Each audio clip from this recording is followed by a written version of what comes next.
ইয়েলবং কালিম্পং জেলায় অবস্থিত ছোট্ট একটি পাহাড়ি গ্রাম।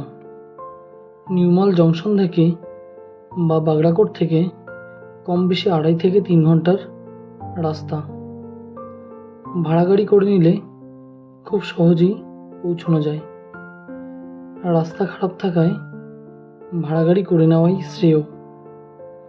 এক বন্ধু মারফত আগেই হোমস্টে বুকিং করে রেখেছিলাম, আর নিজে গাড়ির ঝামেলা নেব না জন্যই হোমস্টে এর মালিক জোসেফ শর্মাকে গাড়ির ব্যবস্থা করতে বলেছিলাম। নিউমাল জংশনে ট্রেন থেকে নেমেও আমাদের প্রায় 1 ঘন্টা বসে থাকতে হয়েছিল। যদিও তাদের কারোরই দোষ নেই, আগের দিন রাতে প্রচণ্ড বৃষ্টি হওয়ায় নির্ধারিত সময়ের থেকে 1-1.5 ঘন্টা বেশি লেগেছে আসতে। জোর কদমে ন্যাশনাল হাইওয়ের কাজ চলছে। এটি ন্যাশনাল হাইওয়ে 717A, যেটি বাগড়াকোট হয়ে সিকিমের নাথুলা অবধি যাবে। আপনাদের গল্প শোনাতে শোনাতেই আমরা ইয়েলবংয়ের রাস্তা ধরে নিয়েছি। ইয়েলবংয়ের রাস্তা খুবই খারাপ। পেশাদার চালক হলে ভয়টা একটু কমই লাগে। আমরা আমাদের হোমস্টেতে পৌঁছে গেছি। এই হোমস্টেতেই আজকে রাতটা আমরা থাকবো। আর ইয়েলবংয়ের এখানে যে কটি হোমস্টে আছে তার মধ্যে এই হোমস্টেই সব থেকে নিচে, মানে এখান থেকেই ট্রেকিং পথ শুরু। আর পরিবেশটা খোলামেলা এবং সামনের দিকে অনেকটা জায়গা থাকায় দেখতেও বেশ ভালোই লাগছে। হোমস্টেতে থাকার খরচ জনপ্রতি 1200 টাকা। ব্রেকফাস্ট, লাঞ্চ ও ডিনারের ব্যবস্থা থাকবে।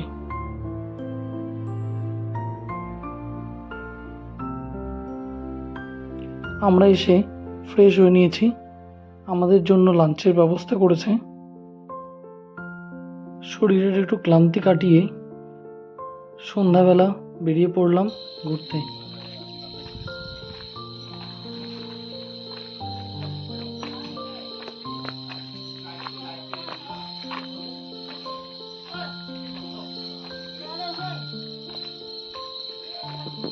আমাদের ইচ্ছে কাল একদম সকালবেলা বেরিয়ে পড়ব পশ্চিমবঙ্গের একমাত্র নদীখাত বা রিভার ক্যানিয়ন ইয়েলবং দেখতে। সকালবেলা তো বেরোনো হয়নি। ঘুম থেকে উঠে ঘরের ভিতর অপেক্ষা করছি। সকাল 8টা বাজে, 9টা বাজে,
গাইড দাদার সাহায্য নিয়ে আমার ওয়াইফ পার হতেই আমিও হাঁটা দিলাম রুমকি নদী পেরোনোর জন্যে।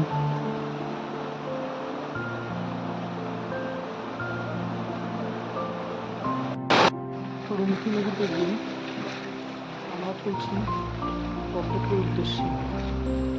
রুমকি নদীর জলের গতিবেগ এতটাই বেশি যে একা একা পার হওয়া খুবই মুশকিল।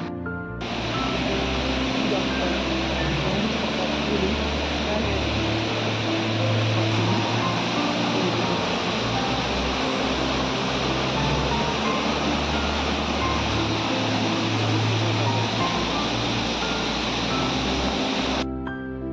কালিম্পং পাহাড় থেকে নেমে আসা ঝর্ণার রাস্তা ধরেই আমরা এগিয়ে চলছি ইয়েলবঙ্গের উদ্দেশ্যে। যত পথ হাঁটছি ধীরে ধীরে রাস্তা আরো কঠিন হচ্ছে। বড় বড় পাথরের উপর জমে থাকা শ্যাওলা খুবই পিচ্ছিল, উপর থেকে ভেঙে আসা গাছ, সমস্ত কিছুই অনেক বাধার সৃষ্টি করছে। অনেক কষ্টের মাঝেও এই অ্যাডভেঞ্চারাস ট্রেকিংয়ে মাঝে মাঝেই আমরা দাঁড়িয়ে ছবি তুলছিলাম, ভিডিও করছিলাম, আর গাইড দাদার সাথে অনেক ইয়ার্কি ঠাট্টাও করছিলাম।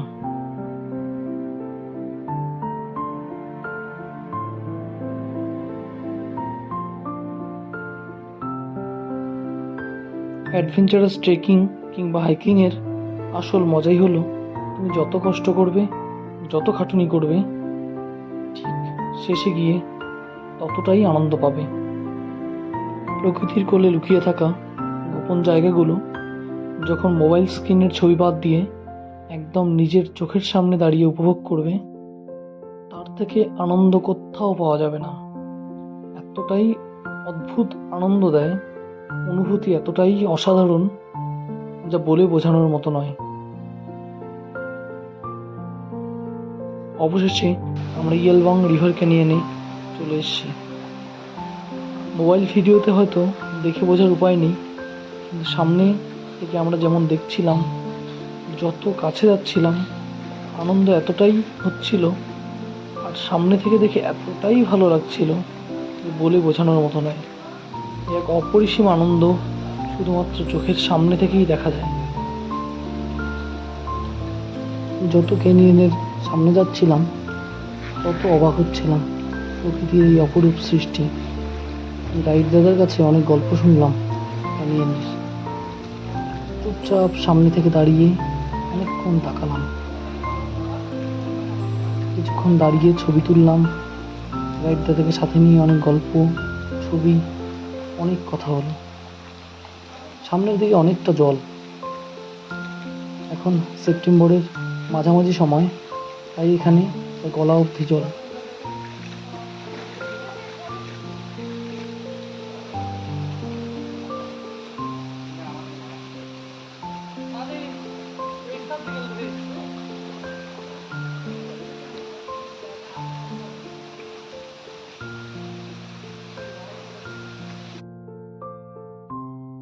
গাইড দাদাদের এগুলো সব পরিচিত জায়গা, তাই আমাদের সামনে সামনে গাইড দাদা যাচ্ছে আমাদের পথ দেখাতে।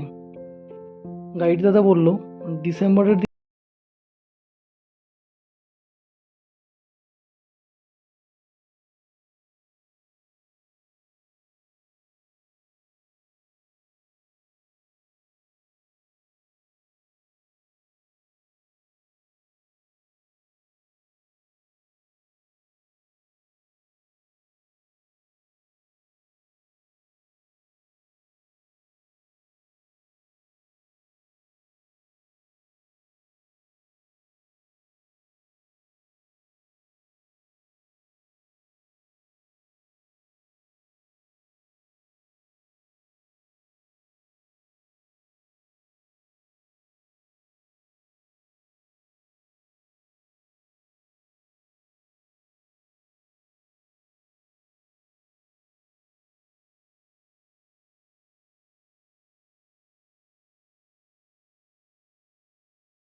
আমি ইয়েলবংকে নিয়ে আর কোনো কথাই বলতে চাইনি, কারণ ওখানে এত আনন্দ উপভোগ করেছি যা বলে বোঝানোর মতো নয়। আপনারা নিশ্চয়ই ভিডিওতেই সেটা দেখে বুঝতে পেরেছেন। সেখান থেকে ফিরে রুমতি নদী পেরিয়ে আরেকটা রাস্তা আছে, প্রায় আরও 1 ঘন্টা হাঁটা পথ, যেটাকে রেইনবো ফলসই বলা যায়। কিন্তু আমাদের হাতে সময় না থাকায় এবারে আর আমাদের সেই রেইনবো ফলসে যাওয়া হলো না। যদিও সেই রেইনবো ফলস যাওয়ার রাস্তায় এই বড় বড় দুদিকে দুটো পাথর রয়েছে, যা রুমতি নদীর ধারে অবস্থিত। সেই পিচ্ছিল পাথরে অনেক কষ্টে আমরা সবাই উঠে গিয়ে বসলাম। শান্তিতে সেখানে আধা ঘন্টা 4 জন মিলে কাটিয়ে দিলাম। ব্যাগে কিছু শুকনো খাবার নিয়ে গেছিলাম, আর সাথে জলের বোতল। সেগুলো গাইড দাদাদের সাথে ভাগ করে আমরা খেলাম। খেয়ে অনেক গল্পগুজব করে ধীরে ধীরে হাঁটা দিলাম হোমস্টের দিকে। স্রোতস্বিনী রুমতি নদী আর তার প্রচণ্ড গর্জন।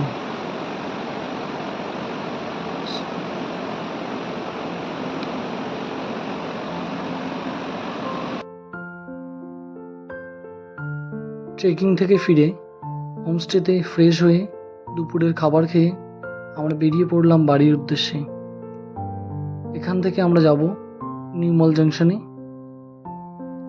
আমাদের সাথে ছবিতে রয়েছে হোমস্টের owner Joseph Sharma, nature of Yelbong homestay. আমাদের খুবই ভালো লেগেছে এই হোমস্টেতে।